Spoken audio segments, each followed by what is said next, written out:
Welcome to this explainer. Okay, today we are decoding a truly fascinating moment in financial history. We're going back to the first week of August 2026. Now, this was a week that left casual observers completely scratching their heads. But for those who really know how to read the macroeconomic system, it provided an absolutely brilliant playbook for exactly where global capital is flowing right now. So let's unpack these seemingly contradictory events together, translate the raw market data into some crystal clear insights, and most importantly, we're going to show you exactly how to position your own strategic planning for the next industrial supercycle. Let's set the stage here with an absolute curveball. When the July 2026 U.S. employment report dropped, it revealed a massive surprise. The economy had suddenly lost 23,000 jobs, and previous months, well, they were revised downward too. Unemployment officially ticked up to 4.1%. Now, by all traditional logic, a sudden contraction in the labor market like that is a massive warning light flashing red on your economic dashboard. Normally, a weak employment print sounds like terrible, terrible news. But, get this, instead of the total market panic you'd expect, we saw a massive, fiercely bullish rally. I mean, the S&P 500 finished the week up 3.6%, closing at a record high. The tech-heavy Nasdaq, it surged by 5.2%. And the Dow Jones Industrial Average enjoyed really broad participation, gaining 3.1%. So you've got to be wondering, why?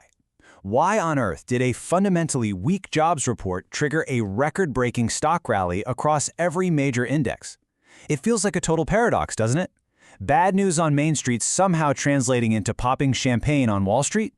To really understand this mystery, we have to look closely at the underlying macroeconomic logic and the central character pulling the strings in this whole story. Section 1. The Bad News Paradox and Navigating the Federal Reserve's Tightrope. Okay, let's dive into this chain reaction. Wall Street interpreted those 23,000 lost jobs entirely differently than the average person on the street might. Here is the exact logic they followed. Weak jobs basically mean less money in consumer pockets, right? Which naturally leads to less upward pressure on inflation. Now, if inflation pressure drops, the Federal Reserve potentially has way less need to keep interest rates historically high. Lower interest rates mean lower bond yields, and when bond yields drop, stocks immediately become a much more attractive place to put your cash. This is the classic, fascinating scenario where bad economic news temporarily transforms into incredibly good stock market news. Which brings us to the ultimate goal here. Back on July 29th, the Federal Reserve actually kept their target rate range high between 3.5% and 3.75%, simply because inflation was still stubbornly above their 2% objective. In fact, 3 voting members literally wanted a hike.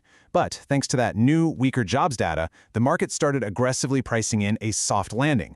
This is the ultimate Goldilocks scenario, where inflation gradually cools down, employment slows just enough without totally collapsing, and overall economic growth survives. If the Fed pulls this off, it's one of the most highly favorable environments for equity markets, well, ever. Section 2. A Tale of Two Markets, Comparing the USA versus Europe. Now, before we leave the US entirely, we absolutely have to address why valuations didn't just crumble under the weight of those higher rates. The answer? Corporate earnings.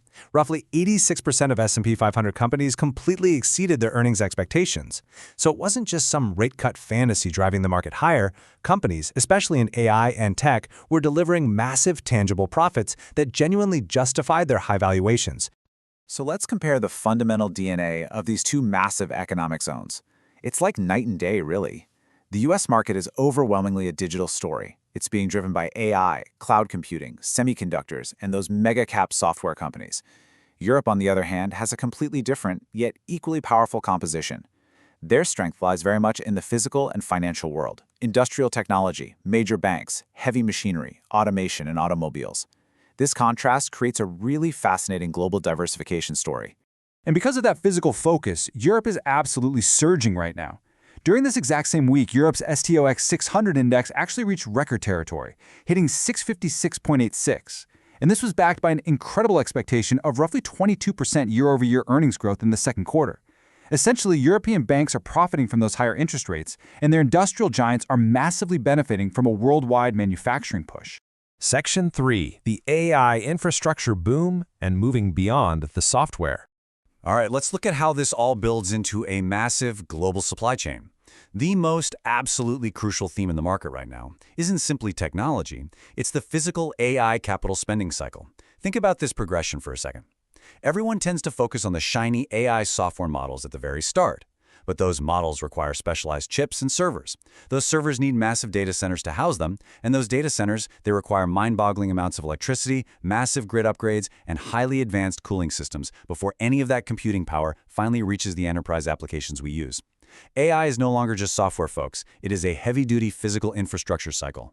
For the entrepreneurs and business planners joining us for this explainer, this right here is exactly where you need to be looking. Where's the capital flowing? It's targeting the physical build-out. We're talking data centers, we're talking energy infrastructure, because AI demands simply enormous power generation. Industrial automation that blends robotics with AI. Cybersecurity to protect this massive new digital footprint. And the entire semiconductor ecosystem, not just the chip designers, but the materials, the equipment, and the packaging companies. It's like a gold rush. You don't have to mine for gold or build an AI model to profit. You just have to supply the picks and shovels. Section 4. 3 future market scenarios and what to watch next. Now, the current medium-term trend is definitely constructive, but hey, it is absolutely not risk-free. The New York Fed's July survey still showed one-year inflation expectations hovering at 3.6%, so we are looking at some competing scenarios. The bullish case relies on inflation gradually falling, corporate earnings staying incredibly strong, and the Fed achieving that true soft landing. But the correction scenario? That's the real danger zone. The World Bank has actively warned about this. If unexpected energy disruptions or geopolitical shocks cause oil prices to spike, inflation goes right back up. Bond yields rise, the Fed is forced to become hawkish again, and these current stretched valuations could face a very severe correction. And this brilliantly illustrates our 6 to 12-month dashboard for navigating those competing scenarios. If you are building a long-term strategy, please don't just react to the daily headlines. Track these specific factors. Watch if earnings estimates keep rising versus suddenly disappointing.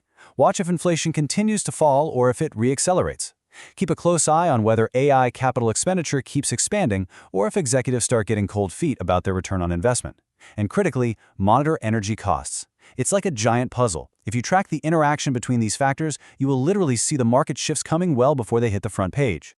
Section 5. The Entrepreneur's Playbook and Capitalizing on the Infrastructure Supercycle. Remember how we compared the US and Europe a little earlier? Well, this is where that insight really pays off. The next industrial revolution is not exclusively a Silicon Valley story. Because AI requires so much physical infrastructure, so much automation, and so much industrial modernization, it is heavily a European engineering story too. During that massive August rally, European tech and infrastructure manufacturers like SAP, Infineon, and Siemens were among the really notable gainers. Global manufacturing is accelerating, and companies with deep, traditional industrial expertise are perfectly positioned to capitalize on it. If you take just one single lesson away from this entire explainer, let it be this core principle. Don't predict the market from one headline. Follow the interaction between earnings, inflation, interest rates, and capital expenditure. That initial headline about 23,000 lost jobs, yeah, it looked like a total disaster in isolation. But by understanding its interaction with Fed policy, inflation expectations, and this massive ongoing capital expenditure in AI infrastructure, the resulting record-breaking rally made perfect logical sense. The whole macroeconomic system is deeply interconnected. So we've seen exactly how bad news can mean lower rates, how those high market valuations are being strongly backed by actual, tangible earnings, and how the entire AI boom is rapidly moving from the cloud directly into the physical world of steel, copper, and concrete. The capital is aggressively flowing toward the infrastructure of tomorrow. So the ultimate question I want to leave you with today is simply this: how is your business positioned for the physical AI infrastructure supercycle?